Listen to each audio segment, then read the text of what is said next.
Welcome to Life, Lessons, and Laughter with your host, Glenn Ambrose.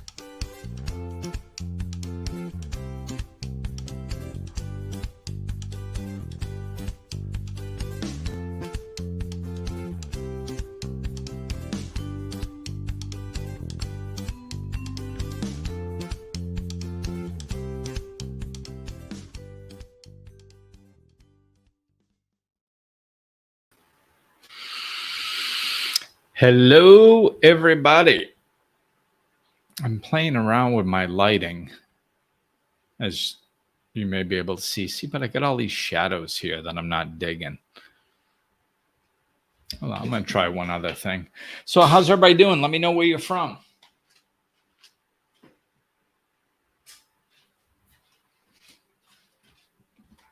Here, we'll see how that works.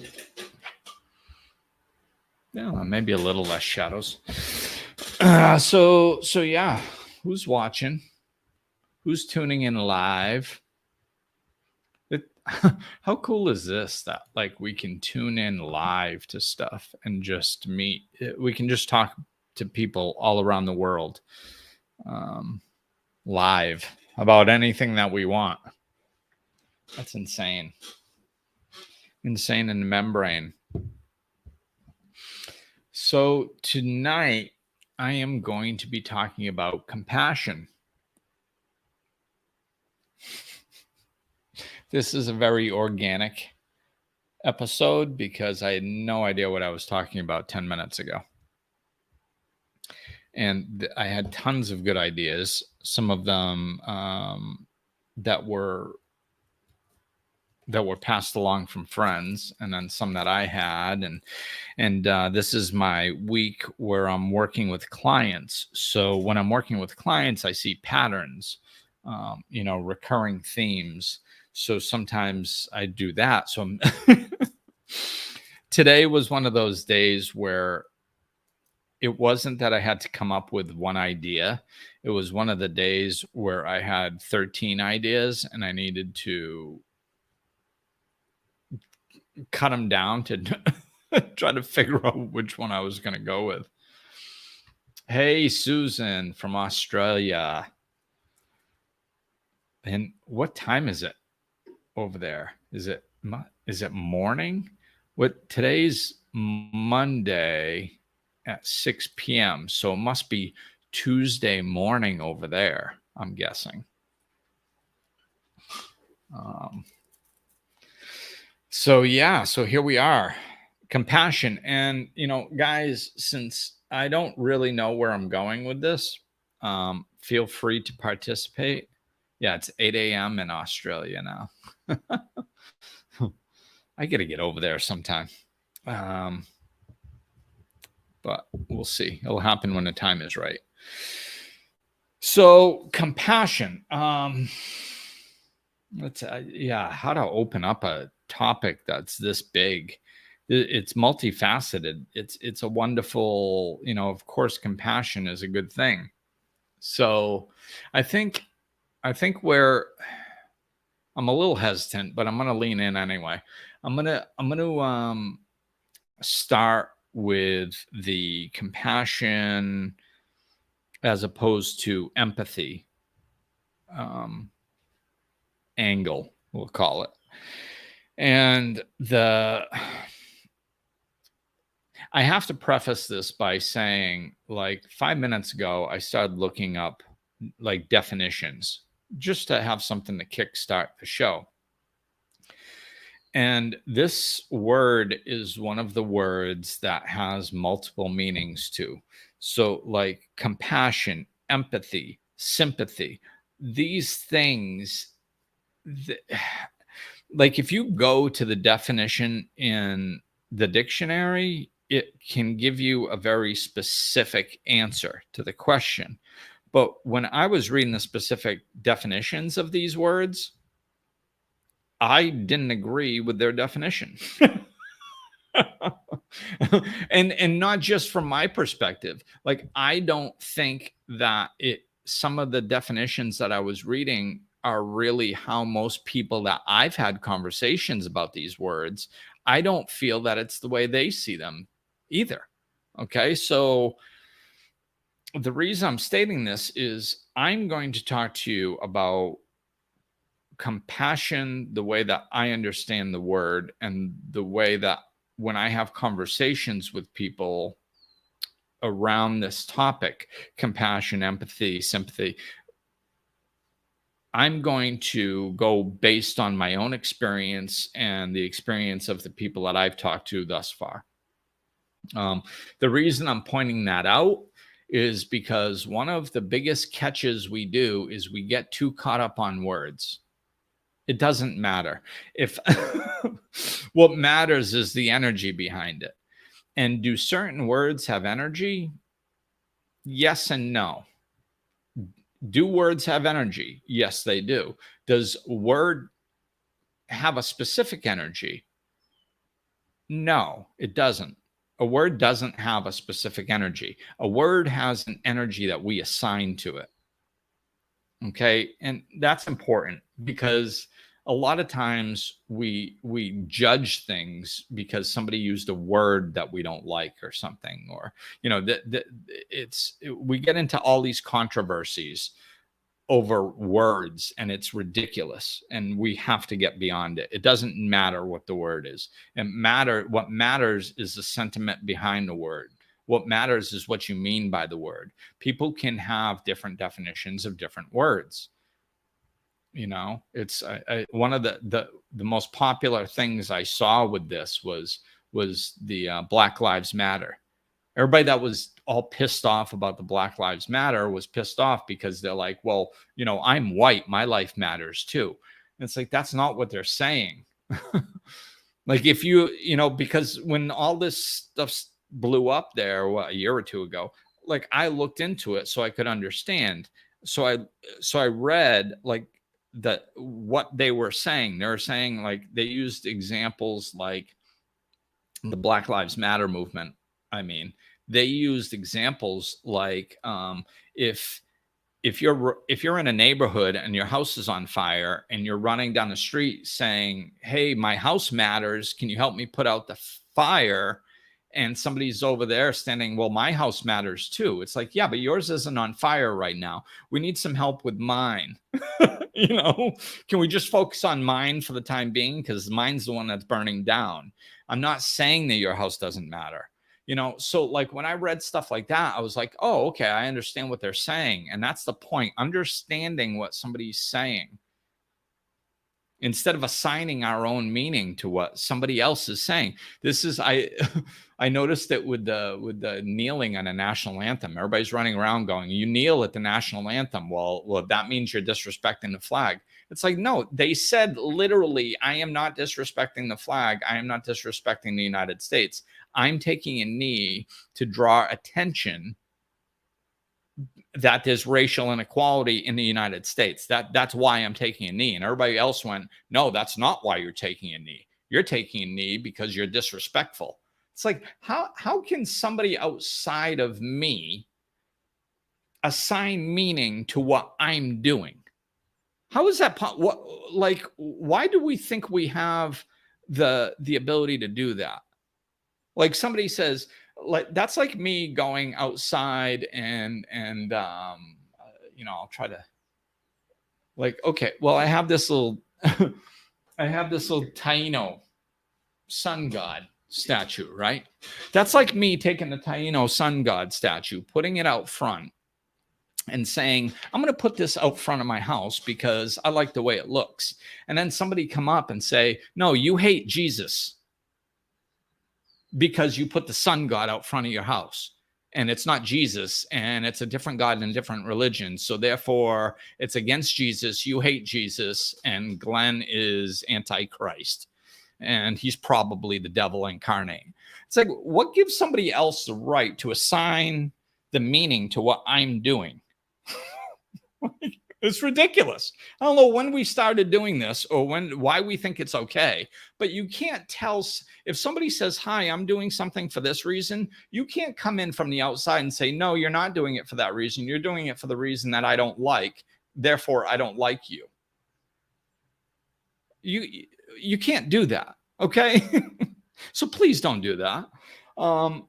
So the reason that I'm saying this is because we have to get beyond this stuff, get beyond the words and try to connect with one another.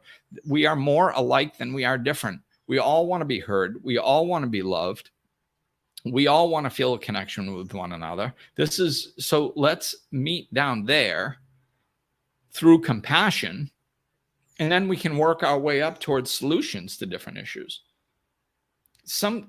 Sometimes the reason that I even came up with this topic, and before I go off any further, hey, Michelle from Panama, look at this. We got Australia and Panama already.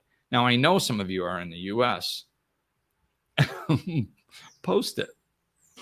So the reason that I decided to do this on compassion, the first doorway in that I came to was sometimes we need compassion as a deep, we got Gina from Canada, still no US people, but this is very cool because we're all around the world. Thank you guys. So what I was looking at, right? Like I was talking with a client about a situation. And the situation, when you really boil it down, what I believe is the way you perceive a situation causes the negative or positive response. Okay. So a situation comes in, you don't like it, you label it as negative, and then negative emotions are spawned off of that. Or if you label it as positive emotions are spawned off of that. Positive emotions aren't that big of a problem. We tend to allow ourselves to feel those. Negative emotions are the problem. We have a tendency to stuff those. So a lot of times what we need to do when I'm experiencing a situation where I'm frustrated and I don't like something, I'm angry or frustrated or something, that's a red flag to me that I need to reframe it. And I don't believe we can just not think things or let go and let God. Like how? What I believe what we have to do is change the way we process something with replacement. We can't just not do it. That's like, don't think of the color red. Oh, don't let it bother you. Of course it's going to bother you. It's bothering you now. Why is it bothering you? It's bothering you because of the way you're looking at it. So until you change the way you're looking at it, it's going to continue to bother you. Whatever emotions you feel, unless you allow yourself to feel them, you're going to be stuffing. And then every time a situation reminds you of that in the future, you're going to be feeling negative emotions again. So to stop that process, what we can do is reframe the situation. So you look at a situation, most often it's a version of victim mentality. Something happens, you don't like it, you feel like you're a victim of a person. So a good way is to reframe it into a way where you're not their victim. Okay. So as far as, that works in most scenarios. Today, we came up with a situation where there really wasn't a good way to reframe. Like you look at it, you see it for what it is. You're not really a victim, but it's still a little annoying to interact with a person with this particular characteristic. So, I'll just, it wasn't this, but I'll just use this for an example. Like if you're talking with somebody that's a liar, if you have to interact with somebody who lies regularly, that can be frustrating. Now you can sit there and go, well, I'm not their victim and they can't control my life. And I'm going to take dominion over my life. And I'm going to make sure that they don't impact me negatively. Wonderful. Cool. That's good, but it can still be a little irritating if you have to continue interacting with somebody that's a liar. So in a situation like that, like I believe love is under everything. We can find love somewhere. Oh, hey, Cindy, Central Florida. Hey, we're in the US too. So love is at the base. Sometimes we just got to go deeper and deeper and deeper to look at it. Or to find it. So in this situation where like you have to deal with the liar and you're like, well, they just lie. Does it impact me? No, not really. I reframed everything however I could. It's not that big of a deal, but it does irritate me. when I'm dealing with them. Well, that is not a good way to deal with somebody.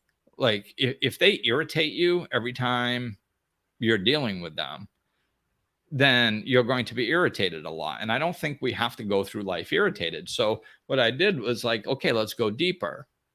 Let's follow this. Because if you go deep enough, you're going to connect with love and or connection to other people. So I was going, okay, so let's go deeper with it. Like, why is this person a liar? Well, it's a defense mechanism. Okay, well, why did they develop this defense mechanism? Well, because they didn't feel they were good enough the way that they were. Ooh, okay. And do you understand that most belief systems and habitual things like this were created as children?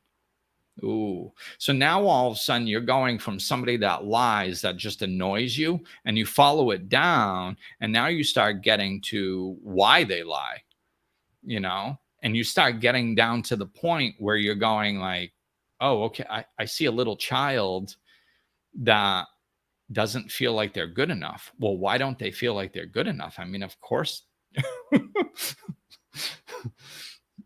I mean, that's how absurd it is to me. I have to laugh. Like, children aren't good enough. Of course they're good enough.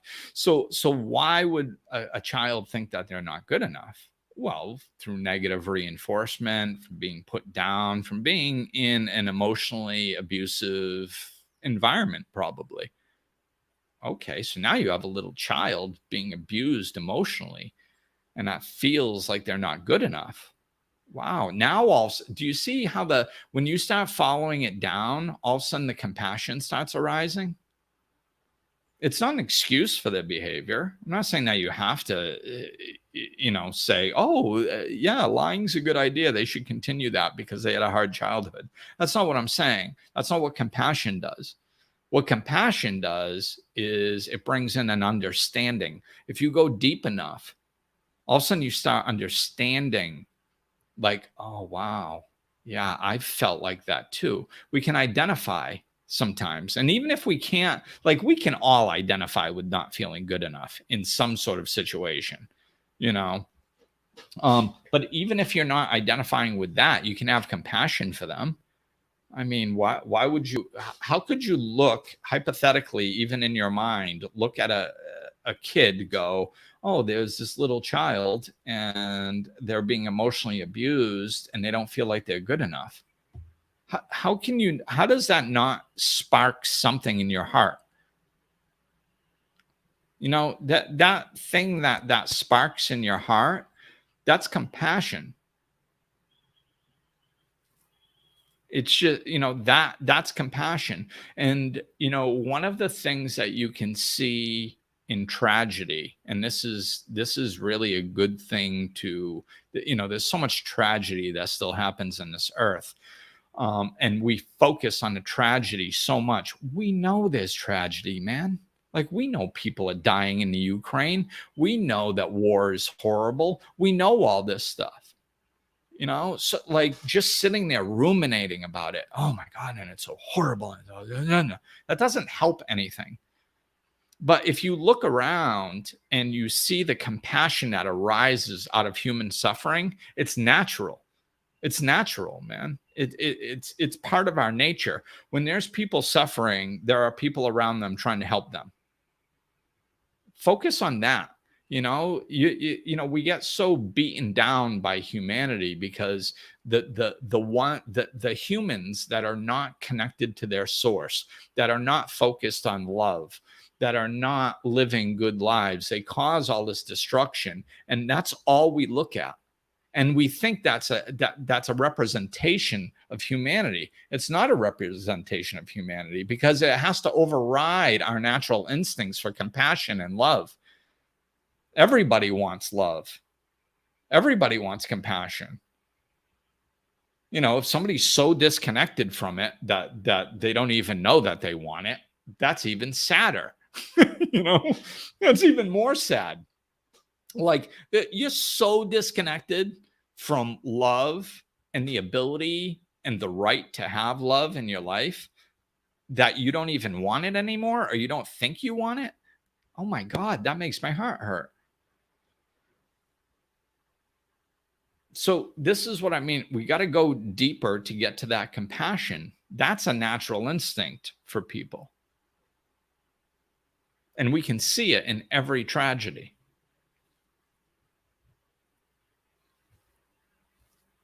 So let me see some of these. I don't care about the lies. I care about the lies they tell that hurt my loved ones, like kids. Yeah. Well, I mean, there are no there are no good ones. I have plenty of firsthand experience with that. And I'm not going to get into it too much, but like the not being able to protect my son from some of that type of stuff was an extremely difficult thing. And one of the biggest things that I had to learn on this journey was that he's on a journey too. And I can't protect him. Everybody suffers in this life. And I'm not saying that this is a storybook little, I'm going to make you feel better. It's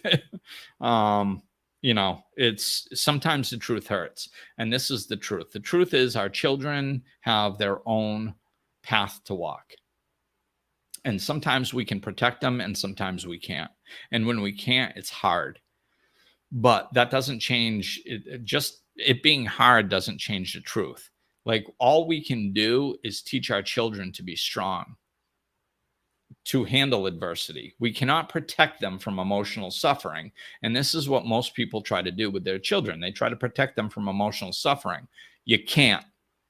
It's literally impossible. You cannot accomplish that task. So if that's your task, you're setting yourself up for failure. You're going to fail. Everybody suffers in this world. So now, does this mean we want to run around with our kid and shove them into emotionally painful situations? Of course not. I mean, if there's something that you can do to not expose your child to emotional suffering, then don't do that. I mean, that's logical thinking. However, our children are going to experience emotional suffering, and thinking that there's something wrong with it simply isn't true. This is the world we live in. There is nothing wrong with emotional suffering. We're all exposed to it. What we're supposed to be able to do is we're supposed to be learning to rise above it. Instead, everybody's running around going, it shouldn't be happening. It shouldn't. How did we come to the conclusion it shouldn't be happening? What logic, if you look at human life on this planet for the last 100,000 years, what makes us believe that it shouldn't be happening? Because we don't like it? No, of course I don't like it. Doesn't mean it shouldn't be happening. Doesn't mean there's something wrong with reality. It means we need to interact with reality.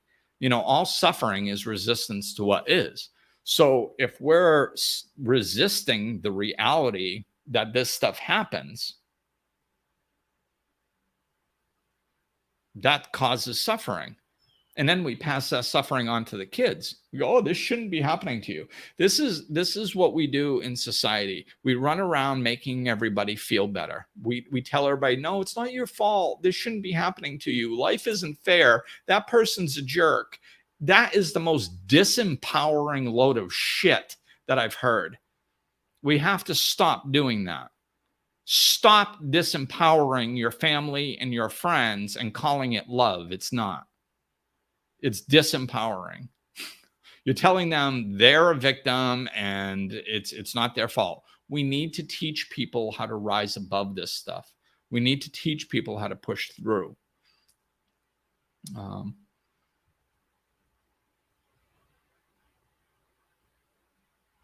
Yeah, and it doesn't matter if these are your children or somebody else's children. It's just a dynamic, this is what I'm talking about is a dynamic. And sometimes I understand I come across cold sometimes when I'm expressing this stuff because I express it with passion and fortitude. And I'm like, this is how it is.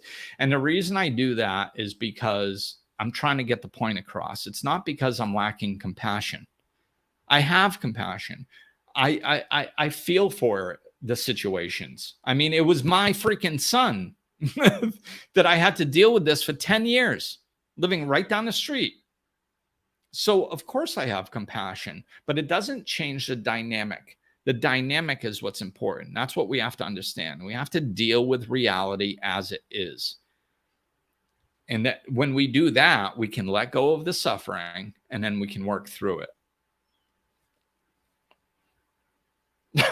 I see your comments, Nikki. Thank you.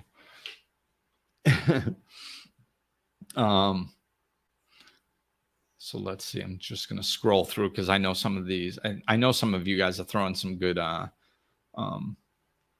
comments out here. Hey, buddy. What's happening? Massachusetts in the house. And Carol Ann. I think she's still in Massachusetts. Let's see what Michelle says here. Something Eckhart Tolle teaches that helps with compassion is that you can imagine that the person hurting you is doing the best they can because they probably are. It's true. I mean, they are doing the best they can. You know, and I think a really good example of that is parents. You know, I mean, man, we love our children so much. It's just, and if there is one place you want to screw up in life, or you know you're going to screw up, it's being a parent. There is no way you're going to do being a parent perfectly. It ain't going to happen. So you're going to make mistakes. And kids look at their parents. It's very difficult to see the humanity in their parents, especially in the past. I think we're starting to work through this because like in the past, it was such a power dynamic. The parents were in power and the kid was subservient and you shut up and do what you're told and that type of stuff. And it's very difficult to look at your parent as having weaknesses or not, making mistakes because they never showed you they made mistakes, right? So like they act like they're perfect. They act like they know everything. So you expect them to be perfect. You expect them to know everything. And then all of a sudden you start getting older and you're like, wait a minute, that's wrong. And you don't understand why it's wrong because they must know everything. So you start rationalizing. You think they must hate me or they must be a moron or they're a jerk or, and you're trying to create your own identity at the same time, which, So yeah, people are doing the best that they can. It's just, I mean, we have to put down the stick in somebody else's eye while we're ignoring the log in our own. I mean, really, if we slow down and look at it and we start leaning into the compassionate way of thinking and we start thinking like we've all been there, man. We've all been in the human race. We've all done this stuff. We've all been put down. We've all been bullied. I mean, even the bullies have been bullied. That's why they're bullies, right? So they're bullied by their parent. Then they go bully kids at school. Or they're bullied by an older brother or an older sister. So then they go bully somebody at school. Like it's all trickle down. I mean, nobody comes out of the womb a jackass. These are all defense mechanisms. These are all developed. So we've all been insecure. We've all had these things and we've all chosen different ways of dealing with it. And if we understand that, that's where we can land in compassion.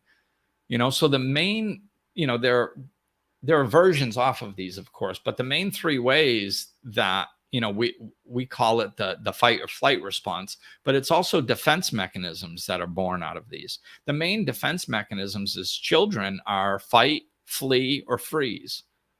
Those are and if you look at the defense mechanisms, they're usually a version of one of those three things, right? So when people freeze, they just shut down. That is internal. So a lot of times people don't catch that much flack until they're in a relationship and they constantly shut down. Then the other person is like, you can't keep shutting down on me, man.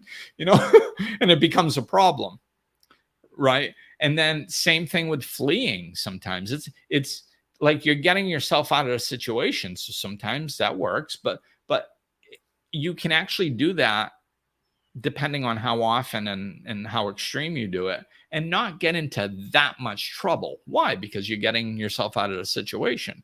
And quite possibly until you're in a relationship and the person goes, you can't just keep leaving. You know? The one that's the hardest to find compassion for is the fighting, anger. When somebody's go-to is anger, when their go-to is to fight back, that's the hardest one because it's external, so other people can get hurt, and it's loud and it's noisy and often violent, right? But it's just another defense mechanism. And again, I'm not excusing it. I'm not saying that people should be allowed to act out in anger or fight back. What I'm saying, I'm talking about compassion. So I'm trying to explain these things so you guys understand why they're doing these things. And if you understand why they're doing them, then not only can you have compassion for them, but you can also deal with the scenario better. Because most people, when they see somebody angry, they get angry at them. Like, how does that help the situation? Somebody's fighting back, and then the other person comes in and goes, hey, you can't fight back. Oh, how's that going to go? Well, no, of course not. You have anger energy and you're adding anger energy. So guess what you get? More anger energy, right? So if you understand this stuff and you have compassion for people, then you're not all caught up in the emotion yourself. You can and you understand why they're acting like this. You're more apt to deal with the situation appropriately. This is what compassion gives us. So this is what understanding gives us, because we have to have some level of understanding. Well, it helps. We're very intellectually based. So can you have compassion without understanding? Yeah, you can. And some people do it. In some situations, it happens. But understanding is the best way to get us to compassion if we're not already there. So understanding that, fighting back or lashing out is just another defense mechanism. And what are all defense mechanisms there for? Fear.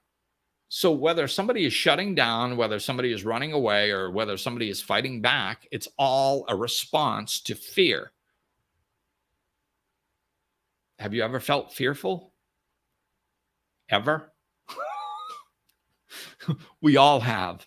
So do you see, when you go deep enough, you start finding connection. You start connecting with one another. You start finding the commonality. Oh, I've been fearful. Really? What do you do when you're fearful? Well, I shut down. Oh, really? Looks like this person acts out. They fight back. I wonder how they decided to fight back. This is another interesting dynamic. You know how everybody talks about siblings being different? Of course, they probably just are naturally, right? But social conditioning plays a part in that as well. So fighting is not a good solution to fear. Fleeing is not a good solution to fear. Freezing is not a good solution to fear. None of them solve the problem. They're just defense mechanisms. They're just coping strategies for the moment. Okay? And people usually pick one as a go-to. And none of them really work in all situations, and none of them are that great. So let's say, and I mean, I guess this is Glenn's theory. I don't have any scientific proof of this, but this is the information that comes through me when I contemplate this stuff. Like when you see a sibling, that what they do, let's say that the first sibling starts getting acclimated to life here on Earth, which is dysfunctional. So they start trying to figure out how to interact with reality to get what they want, to receive love from their parents, probably to fit in, to be accepted, all that stuff. And when they are, when they're really at a crossroads where they don't know what to do, they have to pick a coping mechanism. So they go, I'm going to fight. So let's say the oldest one picks fighting, that's their go-to. So now all of a sudden another child is born into the family. And that child pays attention to everything, man. They're sponges. They pay attention to the parents. They pay attention to the kid and what they're looking at. And they're going, okay, wait a minute. My older sibling fights. That doesn't work that well. Now, it doesn't necessarily work any, like, it may work just as good as freezing or fleeing, but the kid doesn't know that. All the kid sees is one sibling fighting and it not working some of the time. So the sibling, the younger sibling, goes, fighting, sometimes it works, but it's really noisy. It's really loud. I see the negatives and it doesn't even work half the time. So maybe I shouldn't do the fighting. I'm going to do something different. Why? Because they see that not work. So then they pick different. So then now they got freeze or flee left. They usually pick a version of one of those two. Now all of a sudden you go, geez, this one really acts out. This one's really quiet. You think? They're just trying to figure out a defense mechanism to make sense out of this whacked out dysfunctional world that we're in, So my point is that it doesn't matter what defense mechanism you pick. It's a defense mechanism. Why do you pick a defense mechanism? Because you're overcome with fear and you don't know how to handle it. You can't make sense of anything else. And all these things are set in place. I mean, belief systems are set in place between the ages of 4 and 8. Defense mechanisms might even be earlier than that. Who knows? So once we understand that it doesn't really matter what it looks like external, that's what we're addicted to. And that's a big problem. And that's what causes most of the problems is we look at things on a surface level. Oh, this one fights. They must be an asshole. Well, that's a surface way to look at it. If you go deeper, you can see that that's a response to fear. I fought all the time.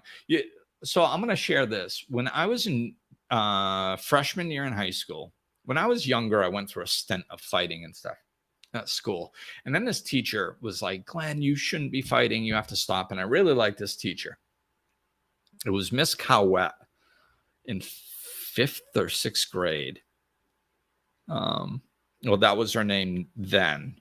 I'm not going to go down that road. It's Miss Wojciechowicz now.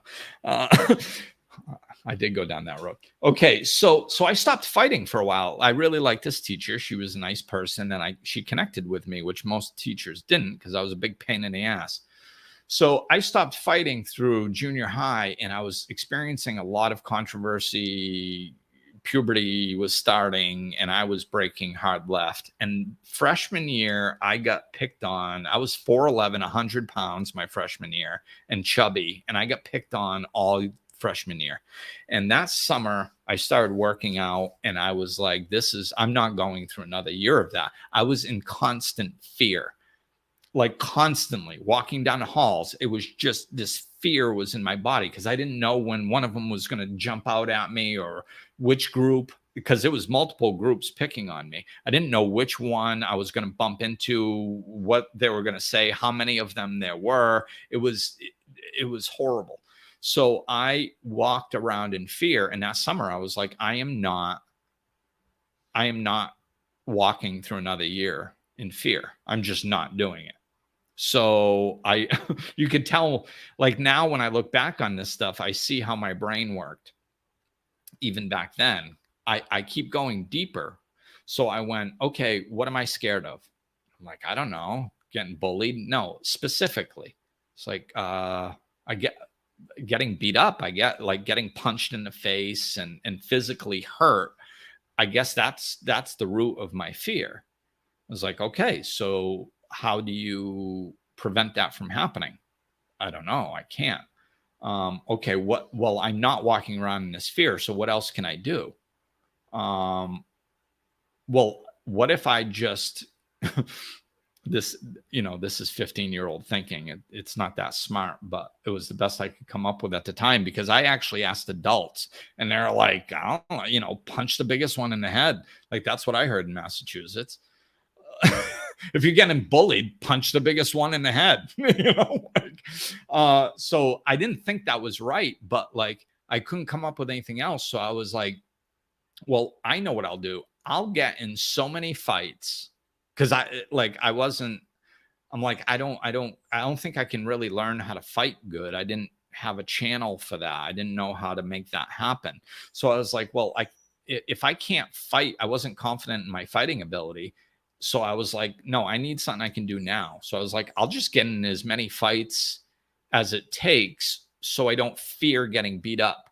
So like I figured if I get beat up like 5 times, 10 times, 15 times, eventually I'll stop being scared of it, because I'll like have experienced it and know that I can still live, and then I'll work through the fear that way. So this was my 15-year-old thinking. I'm like, I'm just going to get in as many fights as I can until I'm not scared of getting hit anymore. And that's what I did. I walked into school, and first day of school, that group, one of the groups started with me, and I drove the kid through a set of doors and hung him over a 3rd floor railing. I was this close to dropping him. And I did that type of stuff whenever anybody would screw with me. I would just go 10 times. I would go into attack mode 10 times harder. And I got a reputation for somebody to not screw with. Even if people thought they could beat me up, I would hear people and they'd be like, oh, I'm going to kick Glenn's ass. And the other people would be like, don't even bother, man. Because even if you do kick his ass, he's going to keep coming at you and coming at you and coming at you. He's never going to back down. It's just not even worth your time. And people would be like, oh, yeah, he's one of those. Okay, never mind. Whatever. And I'd get left alone. So now the reason I share that is because it was a solution. But like a lot of solutions out there, it was a crappy solution. Did it solve my problem? Yeah, I got over the fear. I didn't get bullied anymore. So it worked for that scenario, but I'm getting in fights all the time. There's backlash from that. I got into a lot of trouble for getting in fights. I got hurt. I got lots of negative things came out of that. But where was it spawned? So you can look at Glenn in high school, go, oh, Glenn goes crazy and punches people, and he's a maniac and he gets in all kinds of fights. Yeah, that's who I was on a surface level. And as long as you look at me like that, I'm a jackass.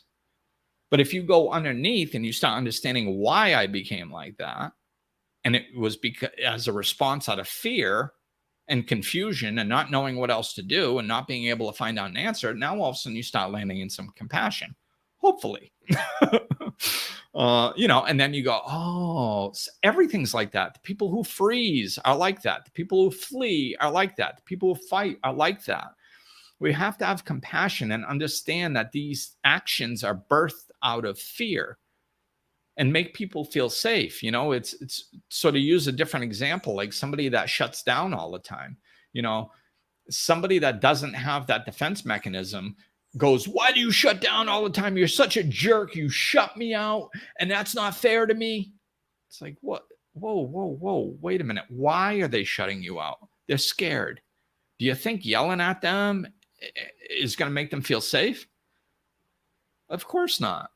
This is what I mean. When we get underneath, and it's the same thing with fleeing. When we get underneath these defense mechanisms, we're scared shitless dudes and dudettes. We're fear-based because we live in a dysfunctional world that doesn't make a lot of sense until we start getting here. This is where the sense starts coming in. When you start opening up to compassion and start understanding why people do things, and that it's fear-based if it's negative and it's love-based if it's positive. Let's see some of the comments again.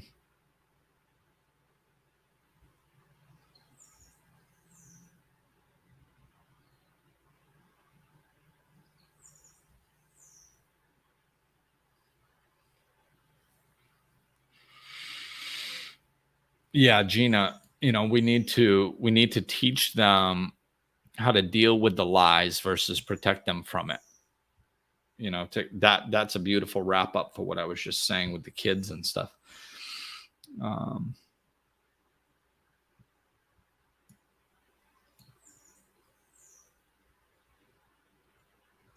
And true, but there is suffering, and then there is life-changing emotional trauma. Everybody goes through emotional trauma. That's what suffering does. I have yet to meet an adult that doesn't have emotional trauma.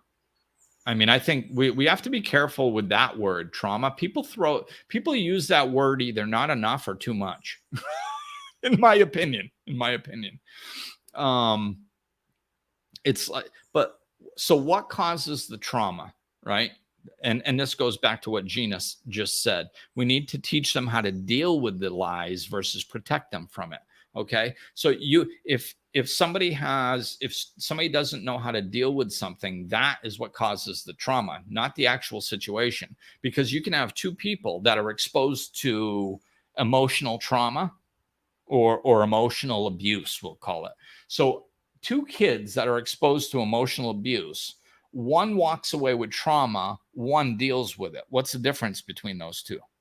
It's the one that dealt with it had the capability of dealing with it. The one that didn't deal with it didn't have the capability of dealing with it. That's what the difference is. This is why it's so important. We need to empower them and teach them that, yeah, there's going to be jackasses that do stuff to you. And sometimes it's your own family. I taught my son this stuff using me as an example half the time because I wasn't perfect. So if I screwed up, I would be like, hey, dude, look, did you see how I screwed up? That was my inability to handle a situation. Like if I lost my temper, I'd gone to him after and been like, hey, you know how I lost my temper? That was my inability to manage my emotions in a healthy way. That's not what you did. It wasn't because of what you did. When you did what you did, I had a choice to either deal with it calmly or center myself and then deal with it, or explode. I wasn't able to control myself and I exploded. That was my shortcoming. That wasn't because of what you did, and I also taught him that with other people. When you're a kid, you have to be taught that you can't take on what adults say. And I did this with my kid, with every adult. I did it with his mother. I did it with me. I did it with his teachers. I did it with his principal. And I did it with every other adult in his life. Do not take on what they say, especially when they're losing their mind about yourself. You're a good person. You got to know you're a good person, regardless of what other people are telling you. Stand in that. And as a kid, you got to shut your mouth sometimes because there's nothing you're going to say that's going to benefit you. Because the adults are in charge, they're unconscious, and they're jackasses half the time. So know it. People are so afraid to tell kids the truth. And that is exactly what hurts them the most, because we act like adults know everything and they don't. And they screw up and they do stupid stuff. And then kids don't know how to process that because their adults know everything. But yet they were a jerk to me. So therefore they must be a jerk. And then we wonder why they rebel against adults and think adults are jerks. It's the only logical conclusion they can come to. Why? Because they were lied to. That's why. Nobody told them that adults make mistakes sometimes. And if somebody loses their temper and takes it out on them, it's not a reflection on them. We need to start teaching these kids this. So let's see. Let me get back to compassion here.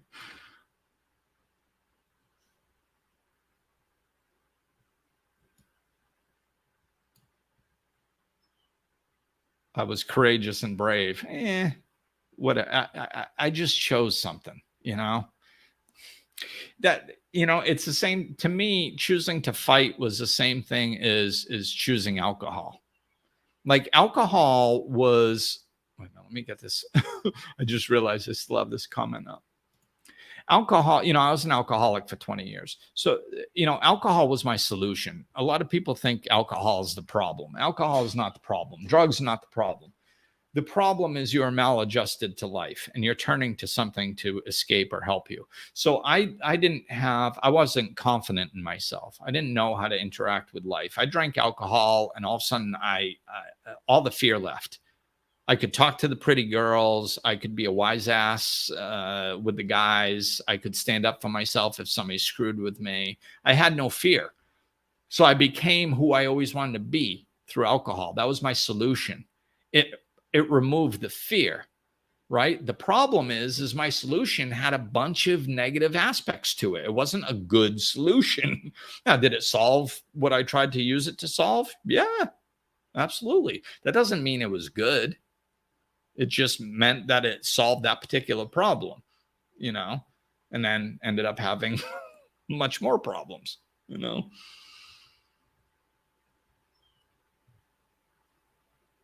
Yeah, it's nice empowering your children. A lot of adults don't like it. You know, a lot of adults don't like when kids call them on their BS. And then honestly, I told, I talked to my son about this. It's like, hey, when you're a kid, I mean, you're 10 years old and your teacher is wrong. What do you gain by pointing out the fact that they're wrong? I mean, sometimes it's okay. Every once in a while, hey, excuse me, that's not but like fighting over every little thing, especially when a teacher is going, no, you're wrong. I'm right. Shut up. Like, well, you don't have power as a child in this world a lot of times, or if you're dealing with a parent, you know. So like if you know some kid's parent is abusing them emotionally, it doesn't really do much good to teach that kid to go attack back at their parent because they have no power yet, right? But you can change their inner dialogue. Be like, you know what? It's not worth fighting. You know your truth. Because they go, their father's giving them a load of crap and they're like, you're a load of crap. How does that usually end? With more emotional abuse, right? So you don't want to teach them to get more emotional abuse, but there are times when they can stand up for themselves. In those situations, they can. My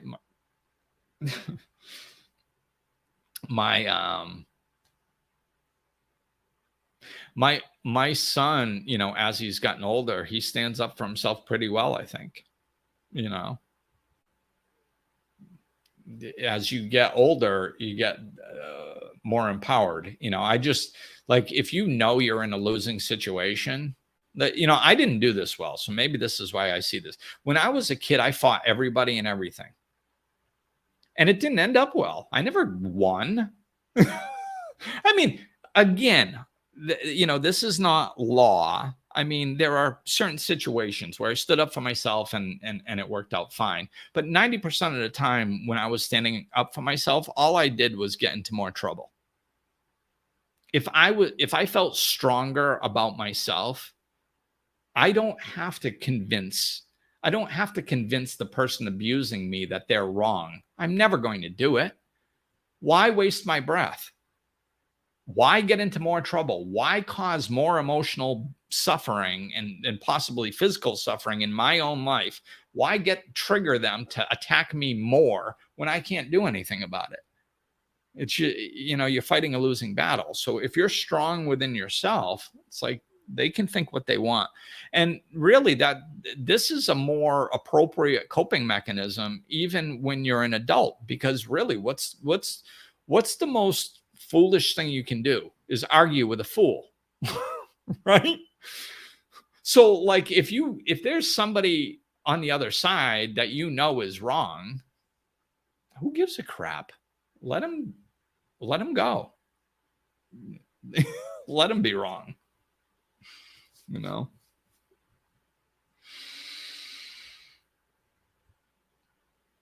So yeah. So let me really hone this back into compassion. It's, a lot of course, we talked a lot about kids, but that's fine, because that's actually a really good, like strategy when you're, so yeah, I've mentioned this before, but just to clarify, I'm going to mention it again. When you see somebody acting out of fighting or fleeing or freezing, they look like little children. Why? Because that's when they locked in on this behavior. Somebody that flees, they'll often stomp out of a room like a little child. If somebody's screaming and yelling, they look like a little child having a temper tantrum. Why? Because that behavior was locked into place as a child. That's why they look like a child. Like if you can just step back and become the observer, I've done this. Just be the observer of an adult, just, that's full blown into their either temper tantrum or storming out or even freezing. If you just lean back and become the observer and you can just kind of like lock in on their energy, they look like a little child. Like their facial features will even look like they're starting to change. Like they look like a little kid. And it's because that's what you're dealing with at the time. You're dealing with a hurt little child. So in your brain, if you can be present enough to just be like, oh my God, they're acting like a little child. That's because they're acting out of a scared, fearful little child. That's the emotion that they're in. And this is their response to it. Then you start treating them with kindness. If you recognize that in a child, if there's a 3-year-old and, they start throwing a temper tantrum, what are you going to do? Start fighting back at them? Probably not. It's a little child. So they start yelling. You're not going to start yelling back, right? Unless you have more of your own work to do. Or if they're kind of scared and shutting down, you're not going to start yelling at them more, right? Usually we're more compassionate towards children. So if you can kind of see the inner child with these people when you're acting like that, you can actually relate to them more appropriately, more on a level. It's fear. So what do you want to do? You want to make them feel safe. They're out of control. So what do you want to do is lower the energy and get them feeling more in control, right? We do that kind of, healthy people do that kind of okay with kids.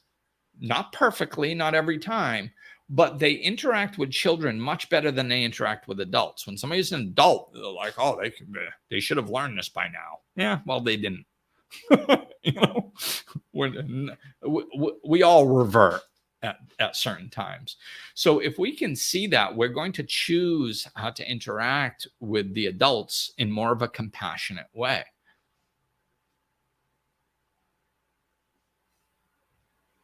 Yeah.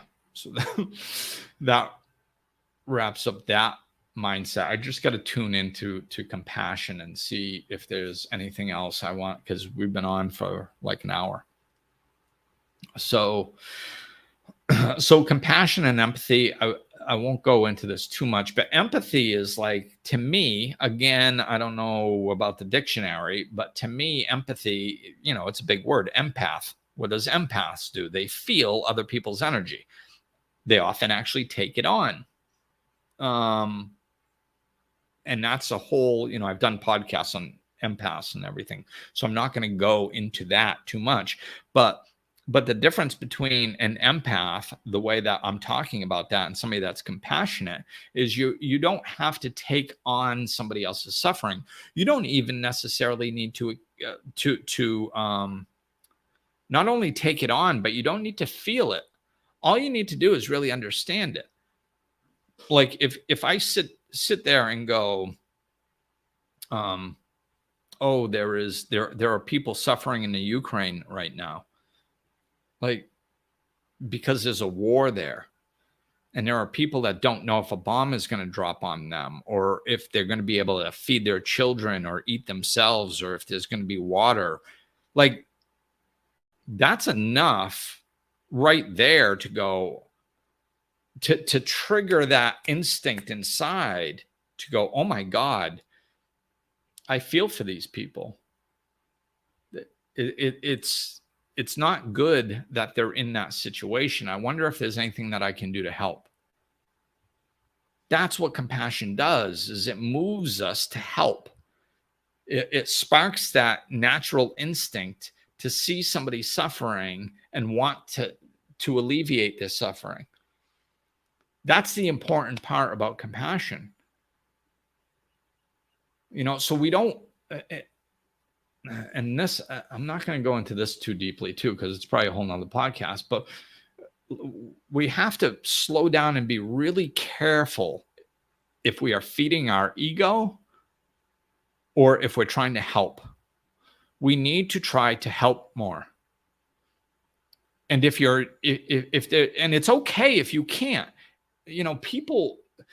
most people can't help. I can't really help. Can I maybe donate some money to relief in Ukraine? Yeah. Can I fly over there and do something to stop the war? No. Are there other political avenues that some people can take that either I'm not going to take, either because I can't or because I won't, because it's not my personality, it's not my lot in this particular lifetime? There's some things that I'm just not going to do for one reason or another. So what a lot of people, they have this natural compassion and they feel bad and they want to help and they don't know how to help. So what they do is they go on Facebook and they bitch about how wrong it is. That is not helping. It's voicing the fact that you disagree with something doesn't help. It doesn't. I mean, unless you're signing a petition or you're, on a march or you're writing a congressman or you're taking some sort of action. Arguing with people on Facebook doesn't do it. Okay. All that does is feed your ego. That's all it does. Because know what that is? That's complaining. Complaining about something. You can state, hey, this is happening and I obviously don't like that, and then move on. Either do something to help it or take it off your plate. But walking around every day, do you believe that this happened today? Oh my God, did you hear about this? Oh my God, this is so horrible. Oh my God, can you believe the atrocity? That does nothing. All it does is send more negative energy to the freaking problem. And it's complaining. What is the difference between complaining and stating? Tolle did a wonderful job on this as well.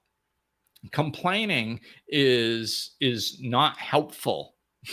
There's no solution in it. So Tolle talks about ordering soup at a restaurant. The soup's supposed to be hot. It comes cold. Fixing a situation, taking action, speaking up says, excuse me, waitress, my soup is cold. Could you heat this up for me, please? That's a solution based and that's fine and helpful.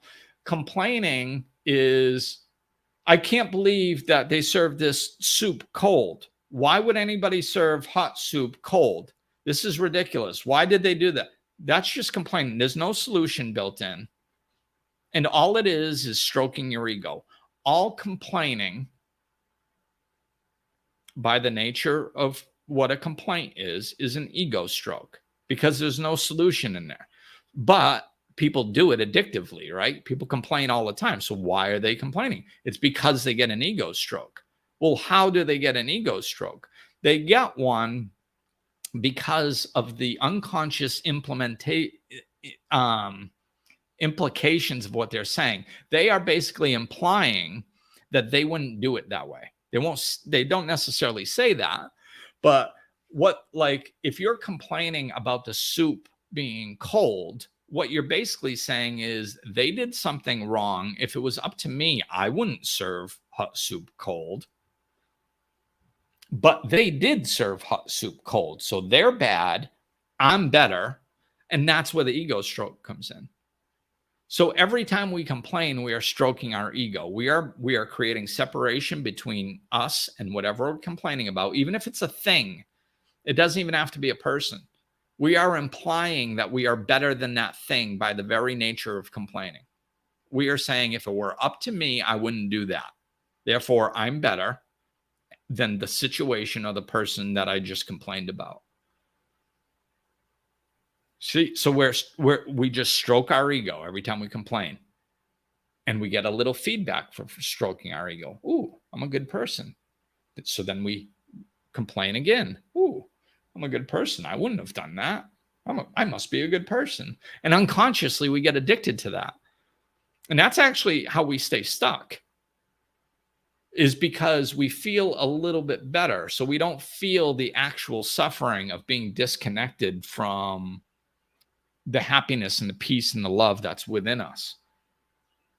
So if we just allowed ourselves to feel that in its enormity, it would be overwhelming for most people. This is why people get addicted to complaining and shopping and drugs and alcohol, because it suppresses all that stuff that's trying to bubble up. If we're not connected to source, if we're not living a connected, peaceful, loving existence. And I mean on a deep level. I mean, there's plenty of wonderful unconscious people out there. There's plenty of people in the world that are technically they're unconscious. They just react out of learned behaviors. They just react, and they're unconscious, and they don't fully know what they're doing or why they're doing it. And most of the world is like that. And there's plenty of good people in the world. And there's plenty of loving people. But what I'm talking about is consciously living loving. Unless you're consciously living loving, then you're going to experience suffering. You're going to, because you're separated from your source and you need to get connected to that. So there. So I think that's going to do it. So it's, to wrap up, the compassion is helpful through understanding. It's helpful to deal with situations that are normally difficult to deal with. It's helpful to connect with others and to feel a part of. So, all right, this is what I'm going to close with. I just got it. The Book of Joy, I believe is the name of it, with the Dalai Lama and Bishop Desmond Tutu. Those two men, if you want to learn about compassion, read that book. Those two men are two of the most compassionate beings on the planet. Bishop Desmond Tutu recently passed, but they are two of the best examples of compassion that we have in modern day society. And both of them are leaders, spiritual and political leaders of nations that have gone through amazing atrocities. So they're even better examples, because like when I give examples, I like to give extreme examples and be like, oh, like, because so we need to identify with stuff. So it's like when somebody looks at compassion and go, well, you don't understand, Glenn. I can't be compassionate because my boss is a real jerk, or my family members really treat me like crap, or you don't understand the difficulties that I've been through. Really? Well, Bishop Desmond Tutu and Dalai Lama have the people that they represent and serve were like murdered and killed and like all kinds of horrible atrocities. So if they can do it, then you can do it, even if your husband's a jackass, so that's why I like them as examples, because they stood in compassion in extremely difficult, extreme situations. So if they can do it, that makes them a good example.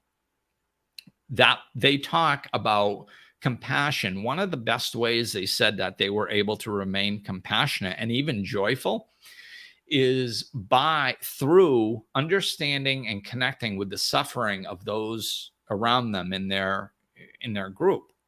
So, which is ironic. This is not something that you would really think. Like, the way they landed in compassion when they were overwhelmed and frustrated was by remembering that they were just one of their group.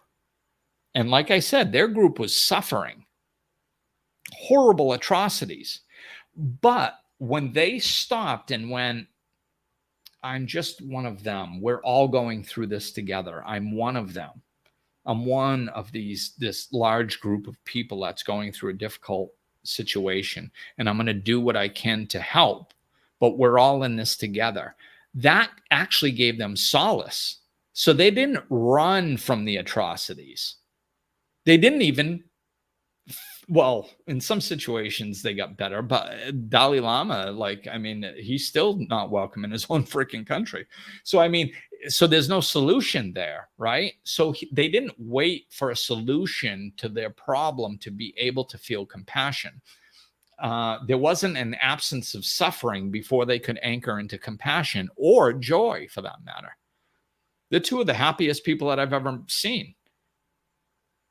And yeah, all this was happening. So they are such a good example of how we can still be happy in amidst our suffering, and we can still have compassion and use that as a guiding principle even in difficult situations. We can't use the difficult situation as an excuse. Yeah, but you don't understand. It's really hard. No, the answer is still compassion. And this is something that I always teach. When you really get down to the root, which compassion is a root solution, it's like way down at the bottom, and you end up at compassion, which is a version of love. When you get down there, it doesn't matter if it's hard or if it's easy.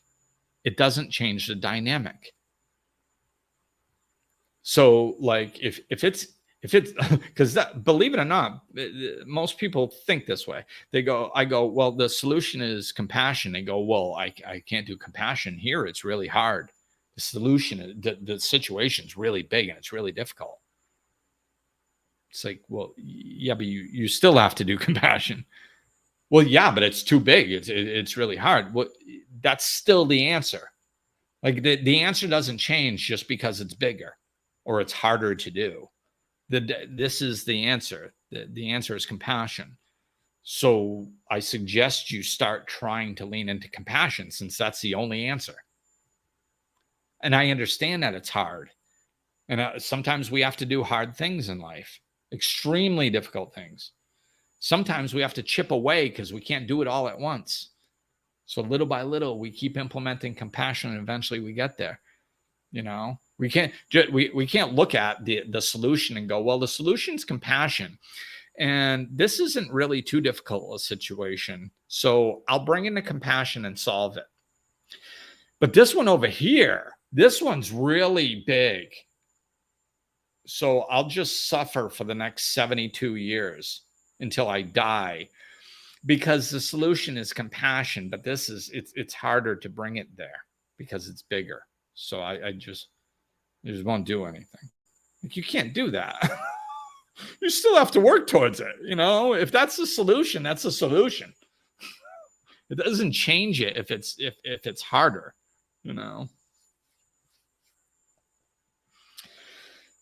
Yeah. And people have done it. And I'm just going to end with this. People have done it in whatever situation you're in. People have done it in more difficult situations. It's happened. Research it. And this is a good example of that. Gina just stated a family forgave the shooter of Sandy Hook. That was an extreme example of compassion and forgiveness. Yes. And I mean, I was in Rhode Island when that happened. That happened like an hour from me. So I was very familiar with a lot of the dynamics and stuff, and even reached out to Nick Ortner, who is, I don't know if I should say it this way, but he's one of the faces of emotional freedom technique of tapping, which releases emotional trauma energy, right? And he was down there. That's where he's from. He's from Connecticut, right near the Sandy Hook. And so he was working with some of the ones that were willing to work with him to release some of that.